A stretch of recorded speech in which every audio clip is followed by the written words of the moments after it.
إن الحمد لله نحمده ونستعينه ونستغفره ونعوذ بالله من شرور أنفسنا وسيئات أعمالنا من يهده الله فلا مضل له ومن يضلل فلا هادي له وأشهد أن لا إله إلا الله وحده لا شريك له وأشهد أن محمدا عبده ورسوله لا نبي ولا رسول بعده. Ma'asyiral muslimin rahimani wa rahimakumullah. Alhamdulillah, Allah Subhanahu wa taala masih memberikan kita hidayahnya dan kesehatan sehingga kita dapat melangkahkan kaki kita untuk menuntut ilmu yang mana kata Nabi sallallahu alaihi wasallam, man salaka tariqan yaltamisu fihi ilman sahalallahu lahu bihi tariqan ilal jannah. Barang siapa yang berjalan menempuh suatu jalan untuk menuntut ilmu, maka Allah Subhanahu wa taala akan mudahkan baginya jalan menuju surga. Ma'asyiral muslimin wal muslimat rahimani wa rahimakumullah. Kita sampai pada babul qalaqi wal ittirab. Bab risau, cemas dan gelisah, yaitu bab yang berbicara tentang risau, lemas dan gelisah. Bab ini mengapa Syekh Muhammad Ibn Abdul Wahhab rahimahullah memasukkan dalam dosa besar? Apakah orang yang risau, apakah orang yang cemas, yang gelisah, mereka telah melakukan dosa besar? Jawabannya adalah ada perincian di sini. InsyaAllah kita akan baca penjelasan dari Syekh Shalih Fauzan hafizahullah. Risau, cemas dan gelisah itu merupakan lawan dari tenang dan tumakninah. As-sakinatu wat tumakninatu samratun min samaratil iman wa quwwatih.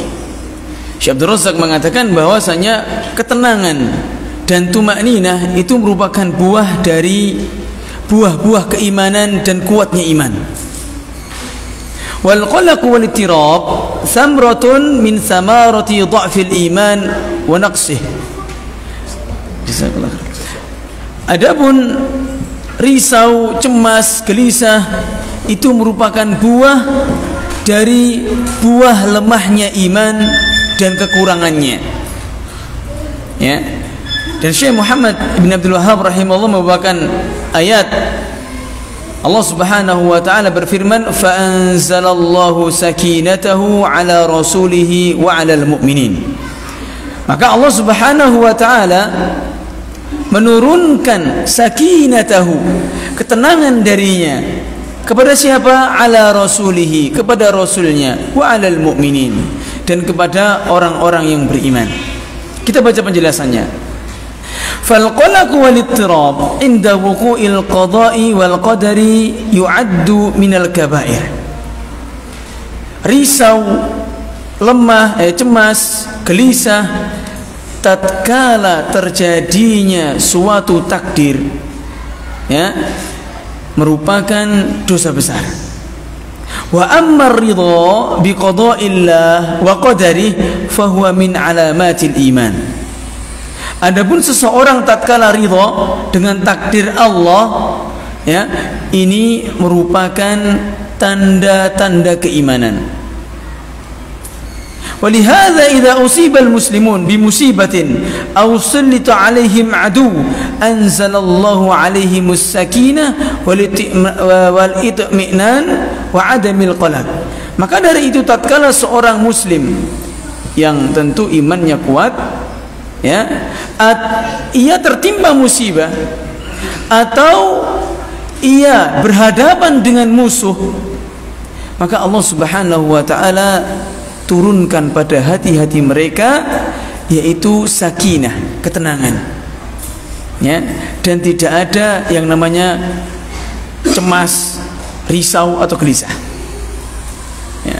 Jadi kalau seandainya tatkala kita diuji oleh Allah Subhanahu wa taala dengan suatu musibah, kok hati kita merasa kepikiran terus, kok hati kita merasa cemas, kok nanti kalau begini gimana, nanti kalau begini gimana, itu tanda bahwasanya iman kita yaitu iman yang lemah.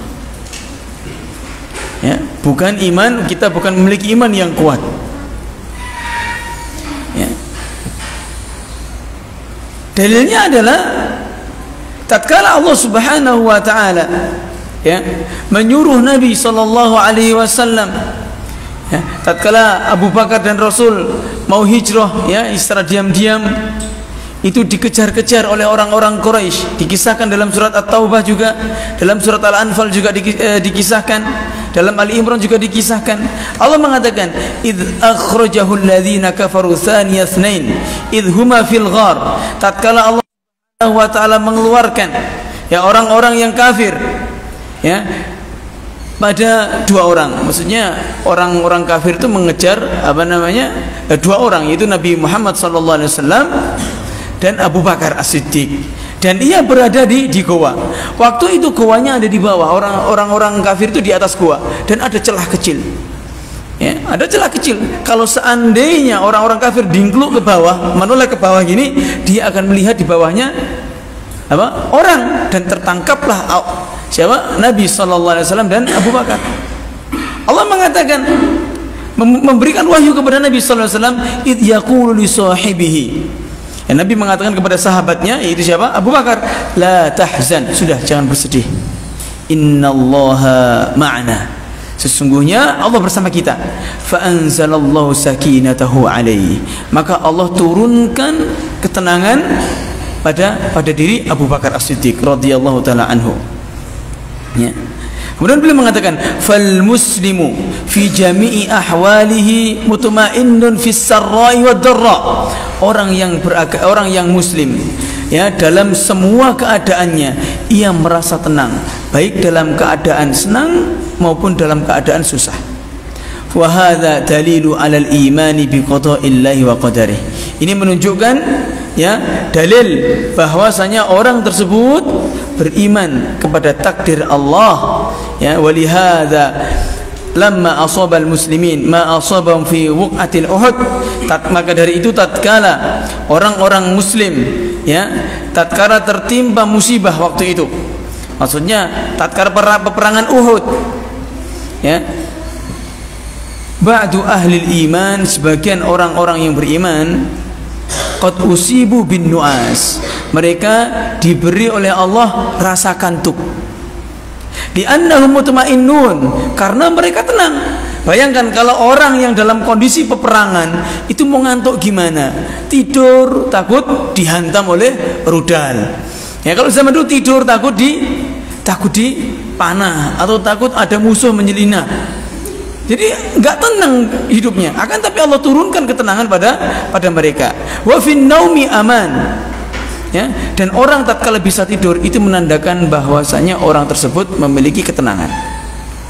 Ya, bayangkan orang yang banyak pikiran itu selalu ya di otaknya itu bagaimana kalau begini, bagaimana kalau begini, akhirnya nggak tidur dia dan terjatuh malah sakit. Ya, fahum ma'asabahum minal qalaq wal jarah wal qatl. Padahal mereka itu harusnya itu risau. Ya, dan mereka juga tertimpa luka-luka yang parah ya, dan dalam kondisi peperangan. Ghasyyahumun nu'asu amanatan min indillah, maka Allah Subhanahu wa taala ya berikan rasa kantuk kepada mereka ya sebagai bentuk ketentraman ya dari Allah Subhanahu wa taala. Jadi di sini Ibnu Al-Qayyim rahimahullah beliau mengatakan bahwasanya ngantuk itu ada dua. Ngantuk ada dua. Dalam kitab Zadul Ma'ad, ngantuk itu ada dua. Wan nu'asu fil harb wa indal khauf dalilun 'alal amni. Ya, ngantuk dalam kondisi perang atau dalam kondisi genting itu menunjukkan bahwasanya orang tersebut merasa aman. Ya, merasa tenang. Wa huwa minallah, ini dari Allah. Ya. Wa amma fis shalah wa majalisiz dzikr wal ilm minasyaiton. Adapun ngantuk dalam salat, ngantuk dalam majelis zikir, ngantuk dalam majelis ilmu, itu datangnya dari syaitan. Ya. Nah, makanya kalau tatkala antum tahu khutbah misalkan, ya, Nabi sallallahu alaihi wasallam tatkala khutbah Di dalam riwayat adalah ihmarra wajhuhu, sampai memerah wajahnya. Ya, ka'annahu asyaddal ghadab, kata para sahabat, seolah-olah Nabi itu sedang marah besar tatkala khutbah, teriak-teriak beliau. Ya, karena tahu waktu zuhur itu waktu ngantuk-ngantuknya orang, sehingga dipekai seperti dimarahi biar enggak ngantuk. Kalau khotibnya sudah teriak-teriak, ya, sudah wes pokoknya teriaknya keras lah, masih tetap ngantuk, ini bukan tenang lagi ini namanya. Godaannya, setannya lebih tingkat level tinggi ini katanya. Ya, sudah dimarahi tetap ngantuk. Ya, ini subhanallah. Nah, jadi ini datangnya dari setan. Tatkala kita mendengarkan kajian, kita sholat itu angop terus, itu merupakan dari syaitan. Nabi SAW mengatakan at-tasa'ubu minasyaitan. Angop, ya, angop itu datangnya dari syaitan. Ini angop di sini kata para ulama dilinci, yaitu angop tatkala melakukan hal-hal kebaikan seperti sholat, membaca Quran. Terkadang kita apa? Angop, ngantuk. Tapi kalau main HP, subhanallah, tiba-tiba jam 12 malam itu tidak terasa. Ya, benar. Nah, sampai baterainya entah dicas ya. Ya, subhanallah. Taib. Nah, kita lanjutkan. Kemudian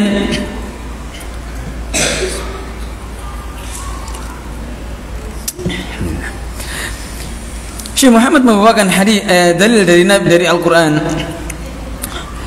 Wa qawluhu ta'ala fala wa rabbika la yu'minuna hatta yuhakkimuka fima shajara bainahum. Demi Rabbmu wahai Muhammad. Jadi Allah itu bersumpah dengan dirinya. Demi Rabbmu wahai Muhammad, maksudnya demi Allah. La yu'minuna, mereka tidak akan beriman. Hatta yuhakkimuka fima syajara bainahum, sampai mereka itu menjadikan dirimu sebagai hakim tatkala mereka itu berselisih. Ya, ini kita baca syarahnya. Ai hatta yuhakkimur rasul fil ikhtilafi fima bainahum. Maksudnya apa? Sampai mereka menjadikan Rasul sallallahu alaihi wasallam dalam perselisihan di antara mereka. Fal ikhtilafu yaqa bila syak.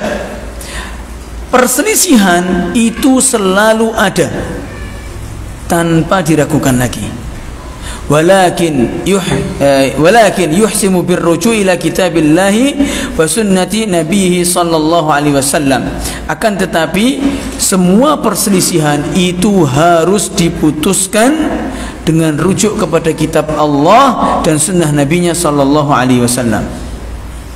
Ya. Sebagaimana Allah berfirman, fa in tanaza'tum fi syai'in farudduhu ila Allahi war rasul dzalika khairu wa ahsanu ta'wila. Apabila terjadi perselisihan di antara kalian, farudduhu ila Allah, maka kembalikan kepada Allah dan Rasulnya. Yang demikian itu merupakan sebaik-baik, dzalika khairu wa ahsanu ta'wila, yang demikian adalah sebaik-baik cara dan sebaik-baik takwil. Wa man syahida lahu al-kitab was sunnah bi anna al-haqqa lahu hukmi lahu bidzalik.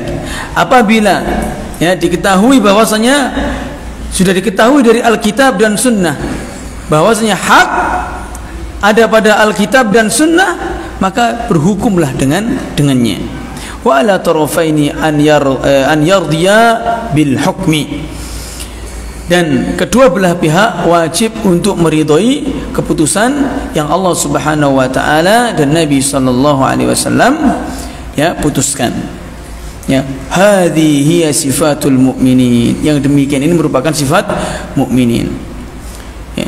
Dan contohnya banyak ikhwah, terutama orang-orang, mohon maaf sekali, ini diantara terutama pada bagi wanita yang merasa dirinya terzalimi. Contohnya apa? Tatkala pembagian waris, wanita mendapatkan setengah bagian dari laki-laki, ya, dia merasakan bahwasanya dirinya dizalimi, dia nggak adil, ini yang adil harus sama. Ya, padahal Allah menentukan lidzakari mithlu hadzil unsayain, bagi laki-laki itu setara dengan dua perempuan. Ya, ini Allah yang mengatakan seperti itu. Maka kita mau nggak mau harus ridho. Dan pengertian dari Islam sendiri, kalau kita mengaku beragama Islam, ya ayyuhalladzina amanu dukhulu fis silmi kaffah, wahai orang-orang yang beriman, masuklah kalian ke dalam Islam secara keseluruhan. Maksudnya apa? Apa arti dari Islam itu? Taib, apa arti dari Islam? Selamat, salimah. Islam, aslama yuslimu Islam, berserah diri, itu secara bahasa, menyerahkan diri kita kepada Allah Subhanahu wa taala, kita tunduk kepada syariatnya.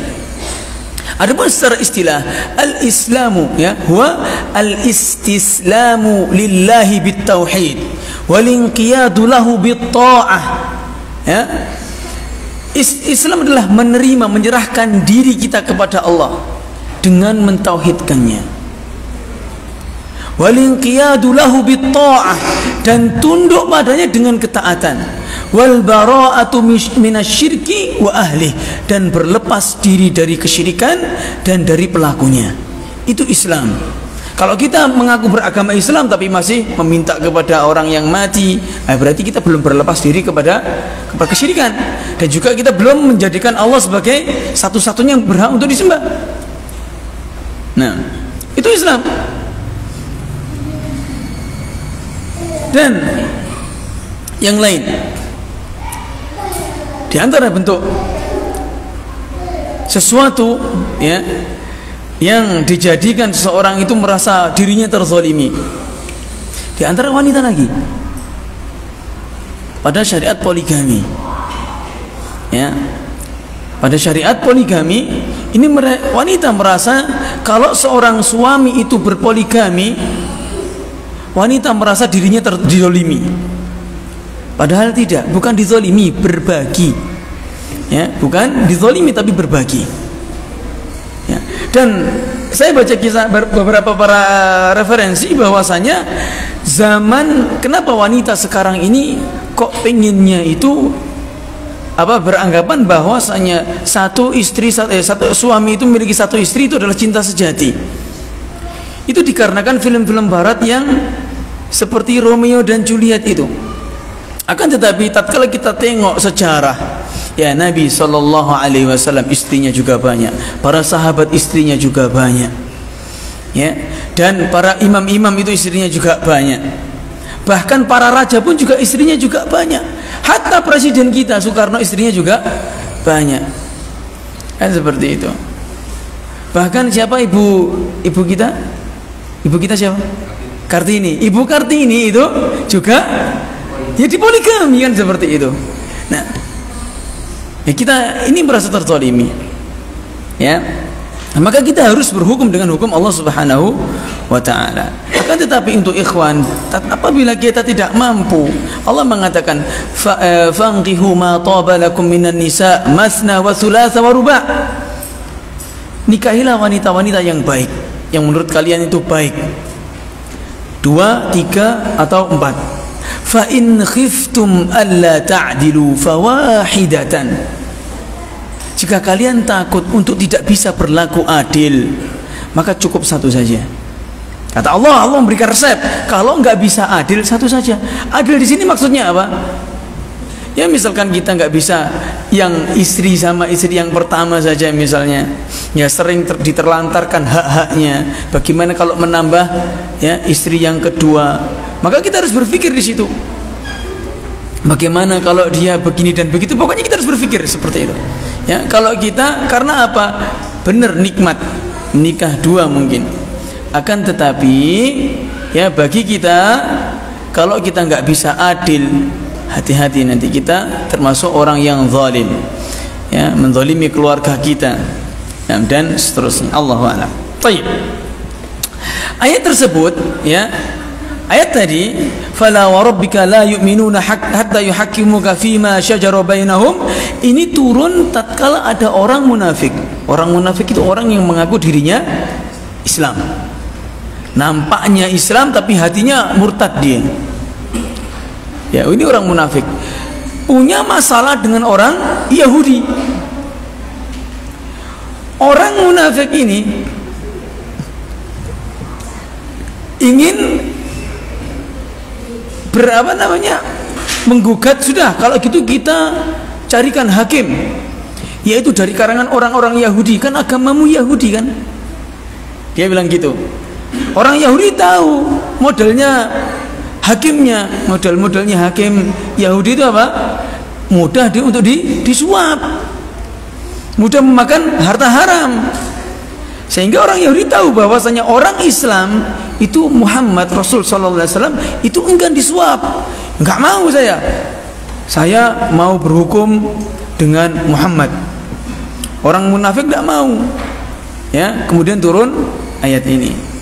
Ya, Allah mengatakan fala wa rabbika, demi Rabbmu Muhammad, la yu'minuna, mereka tidak akan beriman hatta yuhaqqimuka fima syajara bainahum, sampai mereka itu menjadikanmu sebagai hakim terhadap perselisihan di antara mereka. Nah, kita baca syarahnya Syekh Shalih Fauzan. Nah, war rasulu laisa muhakkiman fi umuril amwali faqat. Rasul bukan hanya hakim pada perkara harta saja.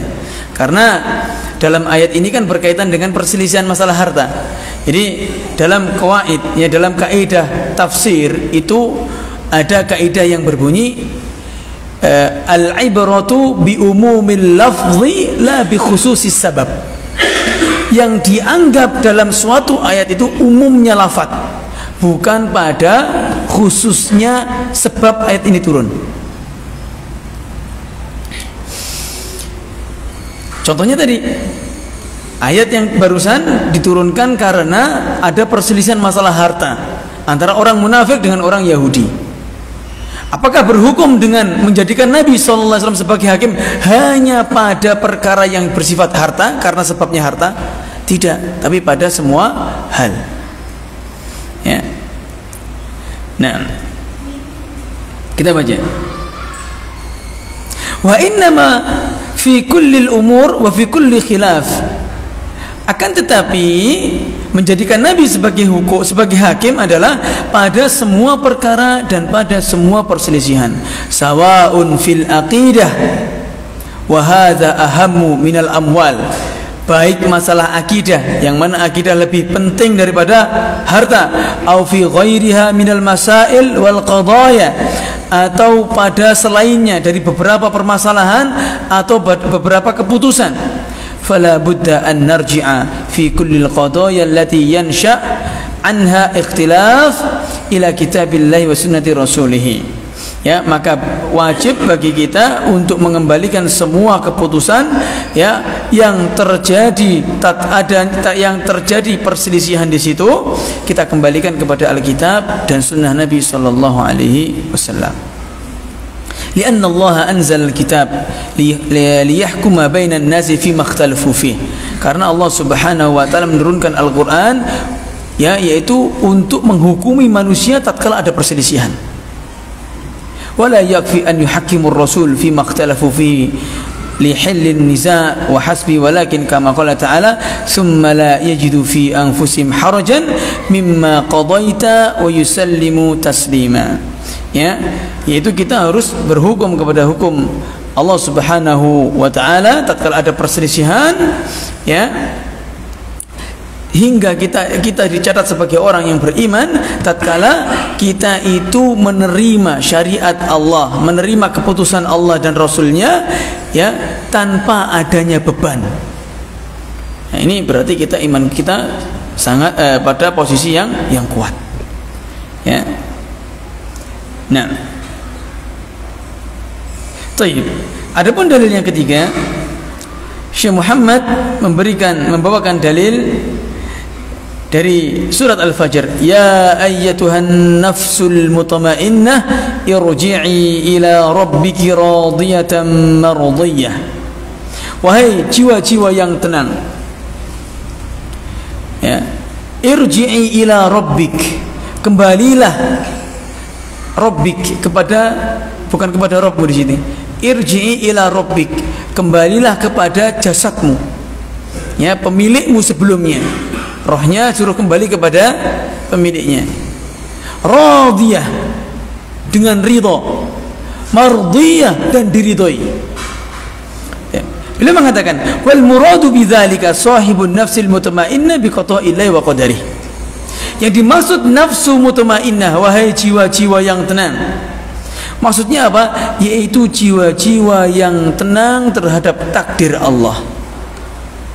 Ya, terhadap keputusan Allah dan terhadap takdirnya. Wa taslimu bi hukmillahi jalla wa ala. Dan berserah diri kepada atau tunduk kepada hukum Allah Subhanahu wa taala. Walitmi'nanun nafsi innama yakunu bil imani wal yaqin. Dan tenangnya jiwa dikarenakan keimanan dan keyakinan. Liyuqalu laha, kemudian dikatakan kepadanya, irji'i ila rabbiki radiyatan mardiyah. Kembalilah kepada jasadmu, ya, dengan ridha dan diridhoi. Ya, ia ridha dengan keputusan Allah dan diridhoi oleh Allah Subhanahu wa taala. Nah, wa syahidu fi dzalik, ya, pendalilan, ya, pada bab ini adalah ai fi qawlihi al-mutmainnah, pada kata-kata jiwa-jiwa yang tenang. Lawan dari tenang apa tadi? Gelisah, risau, cemas. Ya, cemas dengan apa? Dengan takdir Allah. Orang yang sudah, masya Allah, Anda dapat cerita, ya, ada salah satu ikhwah, dia punya usaha yang mana sama importer juga, tapi qadarullah dia tertipu hampir 1 M, dan dijual. Akhirnya menjual aset beberapa, rumahnya dijual. Ya, apa jawab dia? Ya, semua ini sudah takdir Allah. Saat kalau dikatakan sedih, ya sedih. Ya, akan tetapi bagaimanapun juga sudah terjadi, mau gimana lagi kita. Nah, beliau dengan ketika membawakan, ketika mengucapkan itu, orang kalau masih hatinya terkait dengan harta, ya, itu pasti kayak ada rasa mangkel atau apa. Ya enggak, sambil nyetir mobil biasa kayak nggak ada masalah sebenarnya. Masya Allah orang seperti ini. Ya, jadi menjadikan takdir Allah Subhanahu wa taala itu sudah sesuatu yang harus kita yakini. Ya, harus kita tenang menghadapi. Ya, Nabi sallallahu alaihi wasallam mengatakan, ajaban li amril mu'min. Aku takjub kepada perkara orang yang beriman. Wa innama amruhu kulluhu khair. Sesungguhnya setiap perkara orang beriman itu baik semua, enggak ada yang enggak. Walaisa dzaka li ahadin illa lil mu'min, kata Nabi. Tidak ada yang demikian ini kecuali dimiliki oleh orang yang beriman. Beliau mengatakan, idza asabahu sarra syakara. Apabila orang yang beriman itu mendapatkan kesenangan, ia bersyukur. Wa idza asabahu dharra sabara. Apabila orang beriman itu mendapatkan musibah, dia bersabar. Fakana khairan lahu. Maka yang demikian ini merupakan kebaikan baginya. Orang beriman diuji dengan apapun, dia akan mendapatkan pahala. Diuji dengan kesenangan, dia bersyukur, dapat pahala. Diuji dengan kemiskinan, diuji dengan musibah, ia bersabar, dia dapat pahala. Ya, makanya Syekhul Islam Ibnu Taimiyah rahimahullah ditanya, mana yang lebih utama? Orang kaya yang bersyukur atau orang miskin yang bersabar?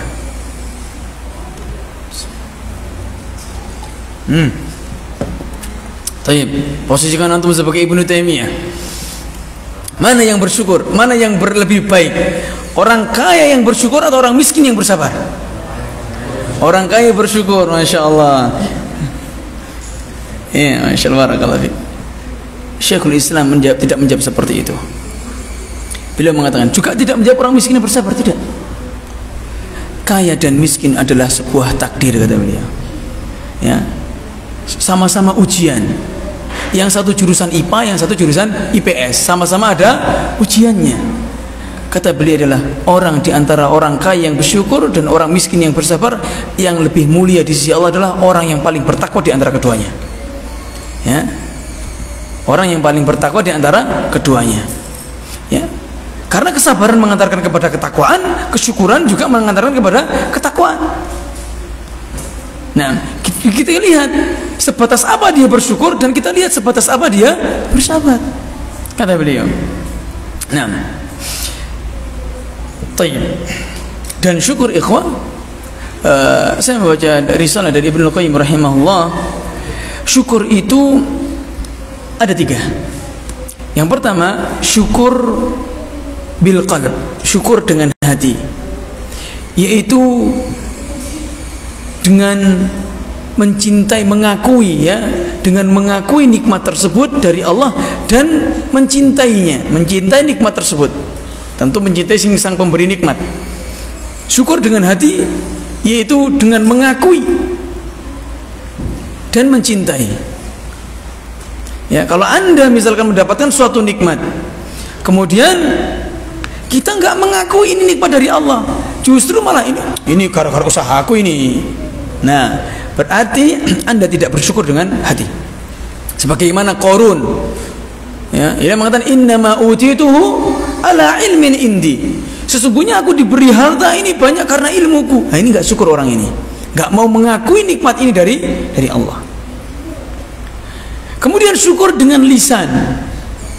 Syukur dengan lisan wassana'u alaihi, yaitu dengan memujinya. Sebagaimana kita ya mendapatkan nikmat, kita mengucap alhamdulillah, alhamdulillahilladzi bi ni'matihi tatimmus shalihat. Ya, dan kita mengakui dengan lisan kita, alhamdulillah ini kami semua ini dapat dari kami dapat ini semuanya, kalau nggak bukan karena Allah kita, anak juga nggak dapat seperti ini. Harus diucapkan. Ya, wa amma bi ni'mati rabbika fahaddits. Adapun terhadap nikmat yang Rabbmu beri kepadamu, fahaddits, ucapkan. Ya, ini syukur dengan lisan. Adapun yang ketiga, syukur dengan amalan, anggota badan, yaitu dengan kita beribadah kepada Allah Subhanahu wa taala. Sebagaimana Allah Subhanahu wa taala firmankan kepada Nabi Daud dan keluarganya, "I'malu ala Dawud syukran wa qalilun min ibadiyasy syakur." Beramallah wahai keluarga Daud sebagai bentuk syukurmu kepada Rabb. Karena apa Nabi Daud diberi kerajaan, Nabi Sulaiman diberi kerajaan yang sangat besar. Nah, baik. Kemudian kita lanjutkan. Syekh Muhammad membawakan dalil dari hadis Nabi sallallahu alaihi wasallam. Tapi ikhwah, anda teringat ya, Syekh Muhammad Ibn Abdul Wahhab rahimahullah itu difitnah dari berbagai sisi. Tapi kalau kita cermati kitab-kitabnya beliau itu, kalau enggak yang pertama isinya setelah judul itu Al-Quran, setelah Al-Quran itu hadis. Kalau nggak ada hadis, perkataan sahabat. Kalau nggak ada perkataannya ulama. Hampir dari semua kitab-kitab beliau itu hampir nggak ada perkataan beliau sendiri, kecuali judulnya. Antum lihat kitab Tauhid, Al-Quran, hadis, perkataan salaf. Al-Quran, beliau hanya comot-comot saja, comot taruh. Nah, itu pun masih di fitnah. Ya. Nah, tayyib. Walahuma, dan diriwayatkan dari Bukhari dan Muslim, an Abi Hurairah radhiyallahu taala anhu, dari Abu Hurairah radhiyallahu taala anhu, qala Rasul sallallahu alaihi wasallam, laisa asy-syadidu bis-sur'ah, innama asy-syadidu alladhi yamliku nafsahu 'inda al-ghadabi. Ya, bukan seseorang itu dianggap kuat tatkala dia nggak pernah kalah dalam berperang. Seperti siapa namanya kalau MMA itu, siapa yang nggak pernah kalah itu? Khabib, Khabib Nurma, situ pokoknya. Ya, itu katanya nggak pernah kalah sama sekali. Ya, kata Nabi SAW, laisa syadidu bisur'ah. Ya, orang yang kuat itu bukan orang yang menang terus, nggak pernah kalah. Bukan. Innama syadidu alladhi yamliku nafsah indal ghadab. Sesungguhnya orang yang kuat itu adalah orang yang bisa menahan dirinya, yang bisa memiliki dirinya, yang bisa mengatur dirinya tatkala dia marah. Ya. Karena orang bisa menahan amarah menunjukkan kuatnya iman dan tenangnya hati. Orang bisa menahan amarah itu menunjukkan imannya kuat dan hatinya itu tenang.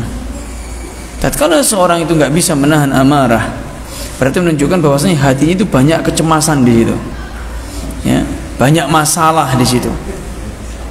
Misal, sebagaimana kita ini yang karyawan, yang bos nggak usah ikut-ikut, yang karyawan ya, yang karyawan. Tatkala kita pernah habis ditegur, melakukan kesalahan, ditegur oleh atasan kita, ya, kemudian kita pulang. terjadi sedikit masalah, sudah kayak bensin di sumet korek, sudah meledak sudah. Ya, semua kena sekeluarga, bahkan anak-anak juga kena. Karena apa? Hatinya cemas. Hatinya cemas. Kalau orang itu dalam hatinya itu tenang, ya, dia itu akan mudah akan tenang juga dalam menghadapi masalah. Ya, sudah ini takdir. Seperti itu. Dipecat, ya mungkin ada kerjaan yang lain. Seperti itu. Ya, walaupun dalam hati kita ada sedih-sedih, itu maklum, sedih itu ikhwah, sedih itu adalah naluri, sudah. Sedih itu naluri. Ya. Tapi kalau sedih yang mendalam ini yang perlu dikoreksi. Karena Nabi SAW juga merasakan sedih tatkala Ibrahim radhiyallahu taala anhu wafat. Nabi sedih. Ya, diejek tatkala anaknya laki-laki Nabi SAW semuanya wafat, baik yang Al-Qasim, Abdullah dan Ibrahim wafat. Nabi diejek oleh orang musyrik. Muhammad Abtar gitu. Ya, Muhammad tidak punya anak laki-laki, Muhammad tidak punya anak laki-laki. Sedih Nabi. Ya, sudah tahu wafat anaknya diejek lagi. Nah, kemudian tiba-tiba Nabi tatkala bermajelis bersama sahabat, beliau tiba-tiba ngantuk. Ini ngantuk, ya, yang nabinya bukan saya ngantuk. Ngantuk, diam. Setelah itu sebentar dia tersenyum. Ditanya, "Ya Rasulullah, ma adhakaka?" Wahai Rasulullah, apa yang menjadikan engkau tertawa, tersenyum? Kata beliau sallallahu alaihi wasallam, ya, nazalat alayya anifan suratun. Ya, barusan turun satu surat bagiku. Kemudian dibacakan Bismillahirrahmanirrahim.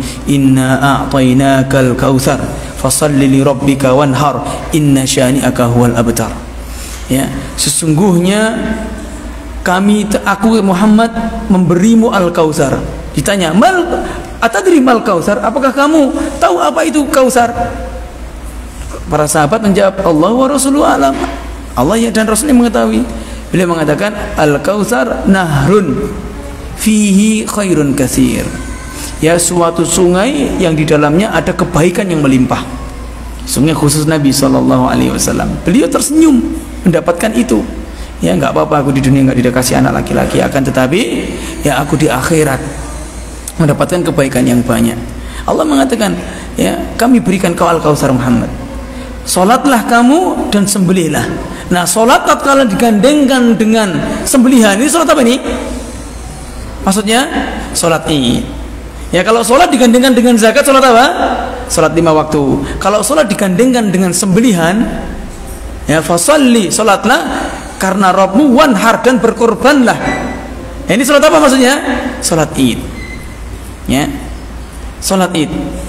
Inna syani'aka huwal abtar. Sesungguhnya orang yang membencimu, yang ngece antum, yang ngece anda, wahai Muhammad, dialah orang yang terputus dari seluruh kebaikan.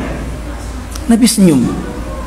Ya, itulah pentingnya seseorang itu memiliki teman, ya, atau tempat curhat. Misalkan ada masalah, dicurhatkan biar ada kasih solusi, ya, biar menguatkan dirinya.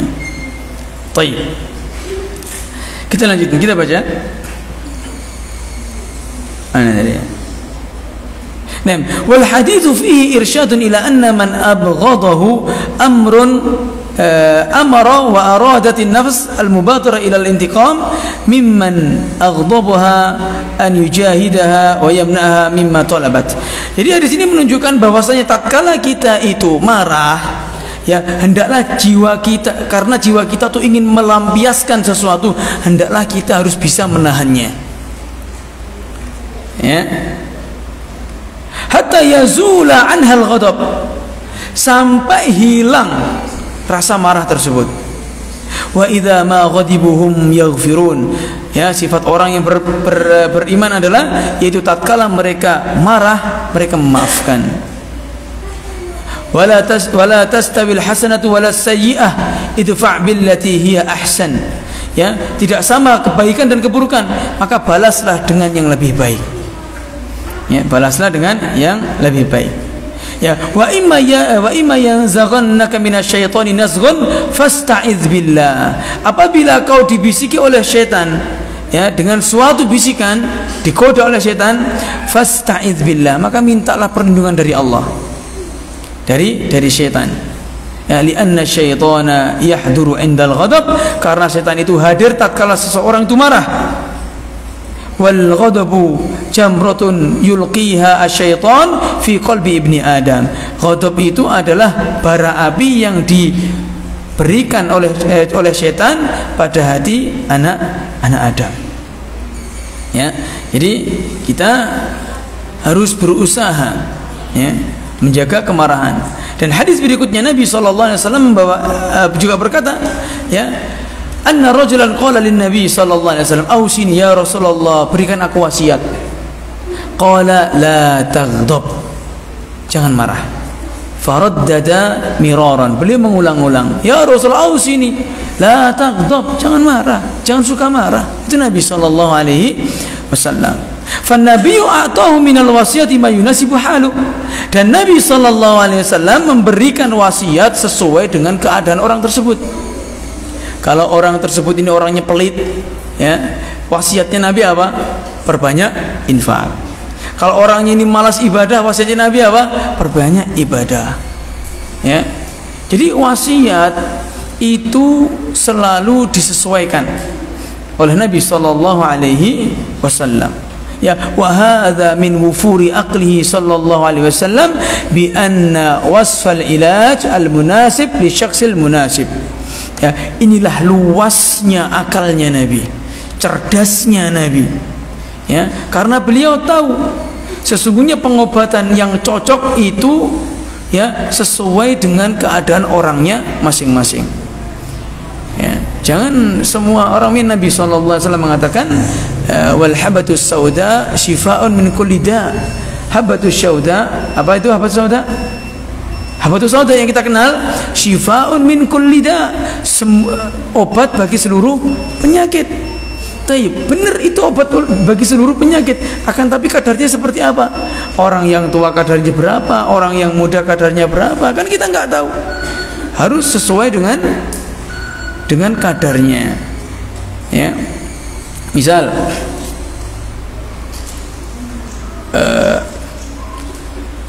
orang sakit kepala pusing, ada pusing itu disebabkan darah tinggi, ada disebabkan darah rendah, sama-sama pusing. Ya, kalau seorang ngawur, ya, oh aku pusing minum ini, padahal obat darah tinggi, ya, obat darah tinggi malah merendahkan darah, dikasihkan ke orang yang darahnya rendah, ya mati, pingsan dia, apa, tekanannya semakin rendah. Ya, maka Nabi SAW memberikan, ya, nasihat, wasiat itu sesuai dengan keadaannya. Bahkan kalau kita tanya, anak baru baca fatwanya Syekh Shalih Utsaimin berkaitan dengan berdakwah.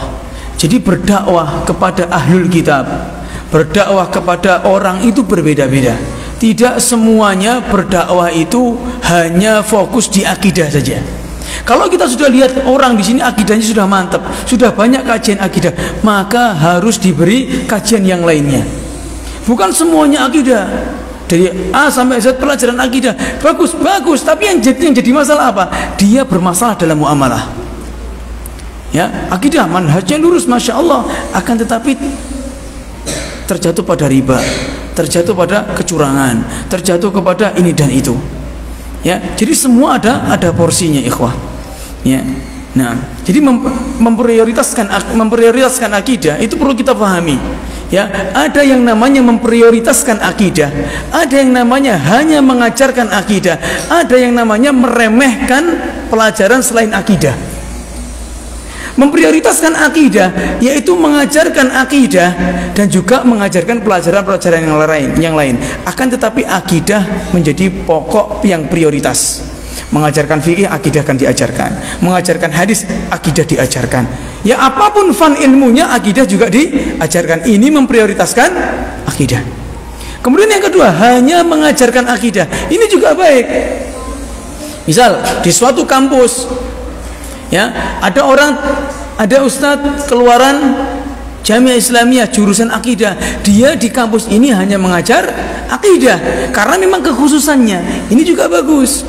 Akan tapi orang ini, ustadz ini tidak meremehkan ilmu-ilmu yang lainnya, karena semua orang memiliki kekhususan masing-masing. Saling dakwah itu seperti puzzle, ikhwah. Tahu puzzle ya? Kalau ini sudah terpenuhi, ganti yang lainnya. Kalau sudah penuh, ganti yang lainnya. Seperti itu loh, ditambahi. Ya, adapun yang ketiga, ini meremehkan. Dia mengajarkan akidah saja mirip seperti orang yang kedua, akan tapi dia meremehkan semua jenis ilmu selain akidah. Dan ini tercela.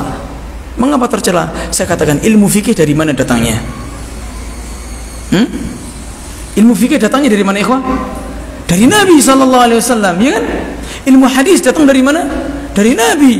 Adab datang dari mana? Dari Nabi. Meremehkan ilmu-ilmu agama, walaupun itu bukan fan akidah, itu merupakan meremehkan Nabi SAW, karena beliau yang mengajarkan. Ya kan? Nabi mengatakan dalam hadisnya, la tahtakiranna minal ma'rufi syai'a. Janganlah kalian itu merendahkan kebaikan sekalipun. Ini kebaikan kecil itu nggak boleh diremehkan. Bagaimana dengan kebaikan yang sifatnya adalah mengajarkan hadis-hadis Nabi, mengajarkan ayat-ayat Allah, hatta mengajarkan Al-Quran a'ababa, jangan diremehkan, ikhwah. Banyak orang itu meremehkan guru TPK, model guru TPK gitu kan, mentang-mentang guru TPK diremehkan. Wallahi ikhwah, wallah, Nabi SAW mengatakan, khairukum man ta'allama al-Quran wa 'allamahu. Sebaik-baik kalian adalah orang yang mengajarkan Al-Quran, yang belajar Al-Quran dan mengajarkannya. Ya, bayangkan pahalanya guru TPK kalau dia ikhlas. Dalam satu halakohnya 10 anak. Dia anak itu nggak tahu apa-apa, dia ba, sampai dia tahu, sampai huruf ya, sampai bisa baca Quran. Tatkala dia membaca Al-Quran, gurunya dapat pahala tidak? Dapat. Tatkala dia besar, dia ngajarkan ke anaknya, gak usah jadi guru TPK juga, ngajarkan ke anaknya, ngajarkan ke keluarganya, dapat pahala tidak? Dapat lagi. Anaknya besar lagi, jadi guru lagi, ngajarkan lagi, dapat pahala lagi. Ya, MLM-nya Masya Allah ini. Jangan diremehkan, jangan diremehkan. Orang ngajar TPK, ngajar apa-apa, jangan, ikhwan. Ya, jangan. Baik, Allahu a'lam. Tafadhal adzan daurah.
Hayya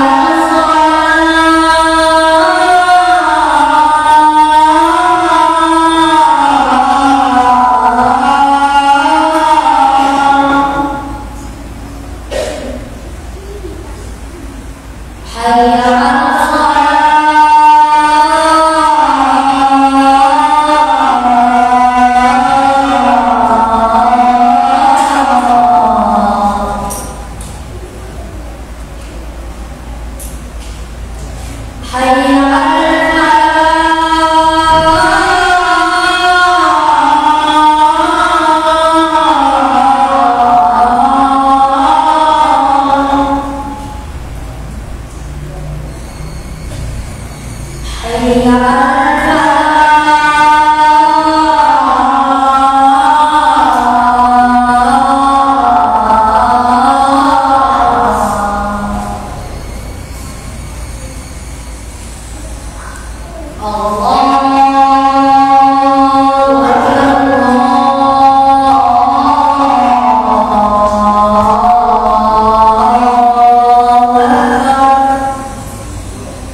Bismillah, alhamdulillah, salatu wassalamu ala rasulillah wa ala alihi wa sahbihi wa ala mabad. Adapun obat tatkala kita sedang marah, ya, itu para ulama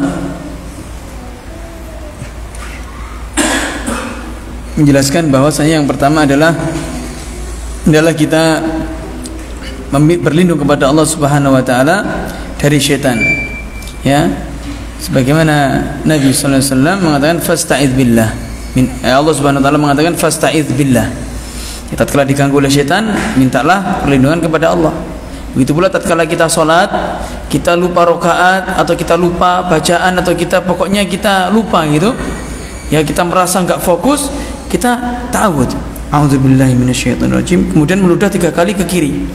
Ini isyarat ya. Gitu. Bukan juga kena orang temannya nanti, ya, ke arah kiri 3 kali gitu. Jadi bukan menolehnya ke sana pas kena temannya, enggak, tapi ke arah kiri gini, gitu aja, ya, isyarat seperti itu. Nah, yang pertama Mbak, ta'awud, dan itu juga bukan banyak, hanya sedikit gitu aja. Nanti semuanya dilemparkan, ya gimana ini? Kemudian yang kedua, ya, apabila kita marahnya dalam keadaan berdiri, maka kita duduk. Itu akan merendahkan amarah kita. Tatkala kita duduk, maka kita segera berbaring. Itu akan merendahkan amarah kita. Akan tapi terkadang kita, ikhwah, tatkala kita marah sambil tidur, justru kita berdiri, jangan, karena tambah naik lagi. Ya. Adapun ya yang berikutnya yaitu dengan berwudu, tapi hadisnya lemah. Ya, menahan amarah dengan berwudu hadisnya lemah. Akan tetapi para ulama masih memakainya. Jika sudah tidur nggak mampu tetap marah, berwudu. Mengapa? Karena syaitan diciptakan dari api dan api dipadamkan dengan air. Nah, kemudian saya bacakan hadis saja. Hadis yang terakhir ini tidak perlu dibaca syarahnya karena sudah terlalu jelas maknanya. An Abi Dzar, dari Abu Dzar, marfu'an secara marfu'. Apa itu marfu'? Ada istilah marfu', mauquf, mursal. Marfu' kalau ada hadis istilah marfu'an, marfu' berarti itu sabda Nabi sallallahu alaihi wasallam. Kalau mauquf berarti itu perkataannya sahabat. Kalau mursal itu berarti tabi'in langsung bilang ke Nabi. Ya, tabi'in mengatakan Nabi bersabda. Dari mana Anda tahu Nabi bersabda? Anda enggak pernah bertemu Nabi. Nah, ini namanya apa? Mursal. Taib. Hadis mursal itu dhaif. Taib, dari Abu Dzar secara marfu' sabda Nabi sallallahu alaihi wasallam, "Qad aflaha man akhlasallahu qalbahu lil iman." Ya, beruntunglah orang yang Allah Subhanahu wa taala murnikan hatinya untuk keimanan. Di iman kita itu dari Allah. Ya. Iman kita itu dari Allah. Maka kita harus syukuri. Ya, wa ja'ala qalbahu saliman. Dan Allah jadikan hatinya saliman, hatinya bersih, hatinya sehat. Ya, kalau hati yang sehat itu kata Syekh Shalih Fauzan, wal qalbus salim khalin minal ghishi wal haqd. Hati yang lurus, hati yang sehat itu terbebas dari kecurangan dan haqd, hasad. Itu kata Syekh Shalih Fauzan. Ya. Kita ulang, wa ja'ala qalbahu saliman wa lisanahu shadiqan. Dan beruntunglah orang yang Allah jadikan hatinya hati yang sehat dan lisannya lisan yang jujur. Lisan yang jujur juga dari Allah. Kalau bukan atas taufik dari Allah, kita terkadang itu kepleset, ya, karena kepleset kata sehingga kita ingin menutupi, berbohonglah kita. Wa nafsahu mutmainnah, dan beruntunglah orang yang Allah jadikan jiwanya itu tenang. Wa khaliqatahu mustaqimah, dan akhlaknya itu lurus, akhlak baik maksudnya. Wa ja'ala udhunahu mustami'ah, dan Allah jadikan telinganya bisa mendengar ayat-ayat Allah. Wa ainahu nadhirah, dan matanya bisa berfikir. Matanya maksudnya bisa, nadhirah itu melihat kemudian diserap, ya, berfikir, tafakkur. Nah, fa ammal udhunu faqimun, adapun telinga itu tunduk, ya. Wa ammal ainu mu'abbiratun lima yu'iyal qalbu, adapun hati adapun mata menurut dengan apa yang diperintahkan oleh hati. Wa qad aflaha man ja'alallahu qalbahu wa'iyan, dan sungguh telah beruntung orang-orang yang Allah jadikan hatinya bisa memahami agama. Bayangkan ikhwan antum, masya Allah, kita ini beruntung termasuknya. Mengapa? Tatkala Allah mengatakan A, Rasul mengatakan A, oh iya ya, langsung kita lakukan. Berapa banyak di antara saudara-saudara kita, ya, tatkala ada orang mengatakan ini tidak boleh begini, ente Wahabi, langsung gitu, ya kan? Atau ini kan masih dipikir kemana-mana, ya, itu kan menurutmu, menurut ulama ini kan enggak. Seperti itu. Nah, ini kita termasuk orang yang Allah Subhanahu wa taala kehendaki kebaikan. Semoga Allah kehendaki kebaikan ini hingga kita bertemu dengannya, hingga kita wafat di atas hidayah sunnah ini. Mengapa? Karena siapa yang bisa menjamin ikhwah diri kita itu tetap di atas sunnah? Ya, makanya kita banyak berdoa, ya muqallibal qulub tsabbit qalbi ala dinik. Wahai zat yang membolak-balikkan hati, tetapkan hatiku di atas agamamu. Terus kita sering-sering berdoa itu, ya. Baik, Allahu a'lam. Barangkali ada pertanyaan ikhwah, tafadhal. Jika tidak ada, kita tutup dengan doa kafaratul majlis. Ada pertanyaan? Alhamdulillah tidak ada. Mari kita akhiri dengan doa kafaratul majlis. Subhanakallahumma wa bihamdika asyhadu an la ilaha illa anta astaghfiruka wa atubu ilaik. Assalamualaikum warahmatullahi wabarakatuh.